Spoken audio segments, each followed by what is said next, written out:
구독자 여러분 안녕하세요. 40년 건강을 위해 노력하고 연구해온 건강 박사입니다. 최근 인도와 동남아시아 지역을 중심으로 니파 바이러스 감염 사례가 다시 보고되면서 전 세계적으로 이에 대한 우려가 깊어지고 있습니다. 저는 지난 40년간 수많은 신종 바이러스의 출몰을 지켜보았습니다. 그 경험을 바탕으로 단도직입적으로 말씀드리자면 니파 바이러스는 우리가 겪은 호흡기 바이러스 중 가장 치명적인 축에 속합니다. 치사율이 최대 75%에 달하며 안타깝게도 아직까지 상용화된 백신이나 명확한 치료제가 없는 실정입니다. 하지만 두려움에 떨고만 있을 필요는 없습니다. 치료제가 없다는 말은 곧 우리 몸의 면역 시스템과 철저한 예방 수칙이 유일하고도 가장 강력한 치료제라는 뜻이기 때문입니다. 오늘 저는 의학 논문과 역학조사 결과를 바탕으로 여러분과 가족의 생명을 지키기 위해 반드시 실천해야 할 면역 전략과 절대 해서는 안 될 금기 사항들을 하나로 묶어 말씀드리고자 합니다. 바이러스와의 싸움에서 승리하기 위해서는 먼저 우리 몸을 바이러스가 싫어하는 환경으로 만들어야 합니다. 면역학적으로 볼 때 바이러스 방어의 최전선은 바로 식탁입니다.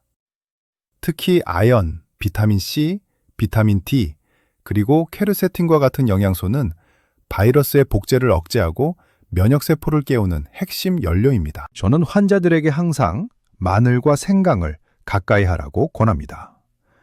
마늘의 매운맛을 내는 알리신 성분은 강력한 천연 항바이러스제로 백혈구의 기능을 돕고 바이러스가 체내에 침투하는 것을 방해합니다.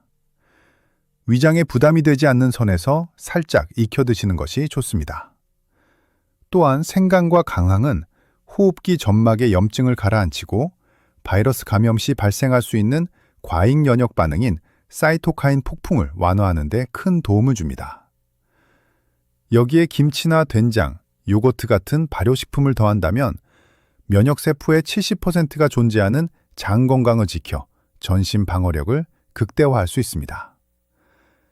비타민C가 풍부한 감귤류와 항산화 성분이 가득한 베리류, 그리고 카테킨 성분이 들어있는 따뜻한 녹차를 수시로 섭취하는 것 또한 구강과 인후의 바이러스 농도를 낮추는 현명한 습관입니다. 좋은 음식과 더불어 생활 습관의 교정도 필수적입니다. 바이러스는 건조하고 차가운 환경을 좋아합니다. 따라서 하루 2리터 이상의 미지근한 물을 마셔 코와 목의 점막을 항상 촉촉하게 유지해야 합니다. 점막이 마르면 우리 몸의 1차 방어선이 뚫리는 것과 같기 때문입니다. 또한 밤 11시부터 새벽 3시 사이에는 반드시 깊은 잠에 들어야 합니다. 수면 중에 분비되는 멜라토닌은 면역세포인 T세포를 활성화하는데 수면이 부족하면 백신 반응률이 떨어지고 감염 위험이 4배 이상 높아진다는 연구 결과도 있습니다. 체온 유지 또한 중요합니다. 체온이 1도만 떨어져도 면역력은 30%나 감소하므로 얇은 옷을 여러 겹 입거나 족욕을 통해 혈액순환을 돕는 것이 좋습니다. 지금부터 말씀드릴 내용은 오늘 이야기의 핵심이자 40년 경력의 전문가로서 붉은 글씨로 써서라도 강조하고 싶은 부분입니다. 니파 바이러스 감염의 비극은 대부분 사소한 방심에서 시작되었습니다. 여러분의 생명을 지키기 위해 다음 5가지 행동은 절대적으로 피하셔야 합니다. 첫째, 야생동물 특히 박쥐가 접촉했을 가능성이 있는 과일은 절대 섭취해서는 안 됩니다. 니파 바이러스의 자연 숙주인 과일 박쥐는 과일의 단물을 빨아먹고 뱉거나 과일의 배설물을 남깁니다. 바닥에 떨어진 과일이나 표면에 이빨 자국, 긁힌 자국이 있는 과일은 이 부분만 도려내면 괜찮겠지라는 생각으로 두셔서는 안 됩니다. 바이러스는 이미 과육 전체에 퍼져 있을 수 있습니다.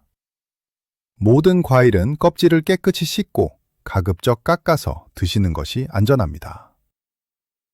둘째, 생대추야자 수액이나 살균되지 않은 천연 주스 섭취를 금해야 합니다.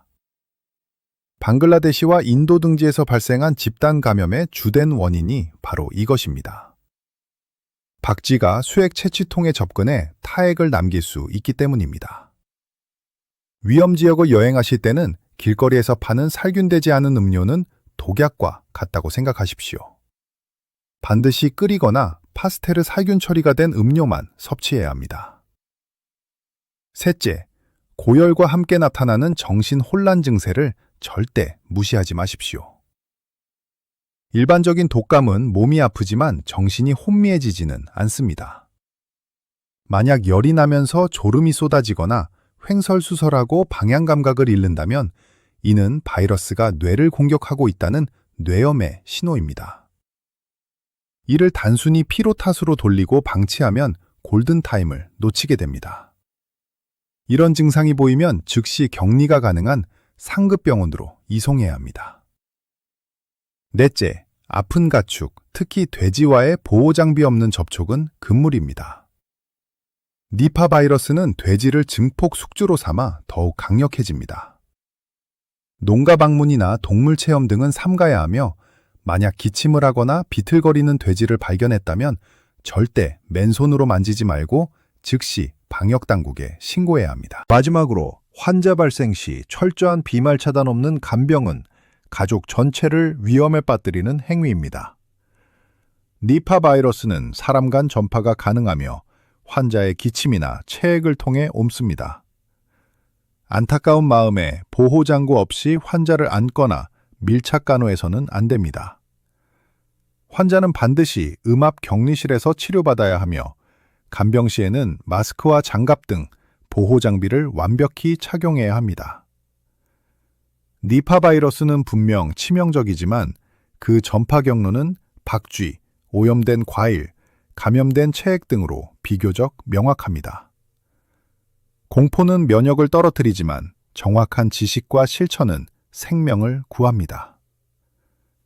오늘 제가 말씀드린 면역 식단과 생활 수칙, 그리고 5가지 절대 금기 사항을 여러분의 삶에 단단히 새기시길 바랍니다. 최고의 명의는 병원에 있는 것이 아니라 바로 여러분의 올바른 습관 속에 있습니다. 오늘의 내용이 도움이 되었다면 구독과 좋아요 부탁드립니다. 여러분의 구독과 좋아요는 영상을 만드는 데 큰 힘이 됩니다. 부디 안전하고 건강하시기를 바랍니다. 감사합니다.